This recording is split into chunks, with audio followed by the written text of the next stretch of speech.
महसूल विभाग साप्ताहिक विशेष बुलेटिन. देवस्थान इनाम जमीन कायद्याच्या प्रारूपाला स्थगिती. राज्यातील देवस्थानांच्या जमिनीबाबत एक मोठी बातमी.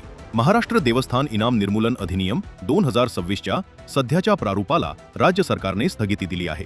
देवस्थान आणि नागरिकांमधील संभ्रम दूर करण्यासाठी आणि अधिक व्यापक सुधारित प्रारूप तयार करण्यासाठी एक उच्चस्तरीय समिती स्थापन करण्यात आली आहे. सरकार देवस्थानांच्या हक्कांचे संरक्षण करण्यासाठी कटिबद्ध आहे, अशी ग्वाही महसूल मंत्री चंद्रशेखर बावनकुळे यांनी दिली आहे. शासकीय जमीन हस्तांतरणाचा शर्तभंग नियमित करण्याचे अधिकार आता जिल्हाधिकाऱ्यांना. प्रशासनाला अधिक गतिमान करण्यासाठी महसूल विभागाने ऐतिहासिक निर्णय घेतला आहे.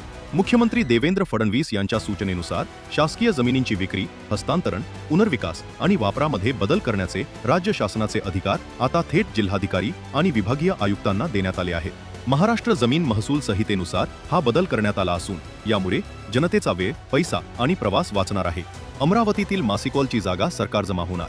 अमरावती शहरातील मध्यवर्ती भागात असलेल्या मासिकॉल MOSICOL कारखान्याची जमीन आता खासगी व्यक्तींना न विकता थेट सरकार जमा करण्याचे आदेश महसूल मंत्री चंद्रशेखर बावनकुळे यांनी दिले आहेत. ही जागा शासकीय इमारती आणि सार्वजनिक कामांसाठी वापरली जाईल. महापालिकेनेही या जागेची मागणी केली असून यामुळे शासकीय कामांना गती मिळणार आहे.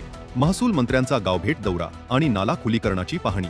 महसूल मंत्री चंद्रशेखर बावनकुळे सध्या ॲक्शन मोडमध्ये आहे. नागपूर जिल्ह्यातील गुंठरा येथे त्यांनी महसुली नाला खुलीकरणाच्या कामाची प्रत्यक्ष पाहणी केली आणि शेतकऱ्यांच्या अडचणी जाणून घेतल्या. एवढेच नव्हे तर गावभेट उपक्रमांतर्गत वेळा, शंकरपूर, खापरी आणि मिहान खापरी या गावांना प्रत्यक्ष भेटी देऊन नागरिकांच्या समस्यांवर तात्काळ मार्ग काढण्याचे निर्देश त्यांनी प्रशासनाला दिले आहेत. कुडाळ तालुक्यात अप्पर मुख्य सचिवांचा दौरा संपन्न. महसूल विभागाचे अप्पर मुख्य सचिव विकास खारगे यांनी सिंधुदुर्ग जिल्ह्याच्या कुडाळ तालुक्यातील विविध शासकीय कार्यालयांना भेटी दिल्या. यावेळी त्यांनी तालुक्यातील महसूल कामकाजाचा सविस्तर आढावा घेतला. तसेच त्यांनी नागरिकांशी थेट संवाद साधून त्यांच्या अडचणी, अपेक्षा आणि सूचनांची प्रत्यक्ष माहिती घेतली.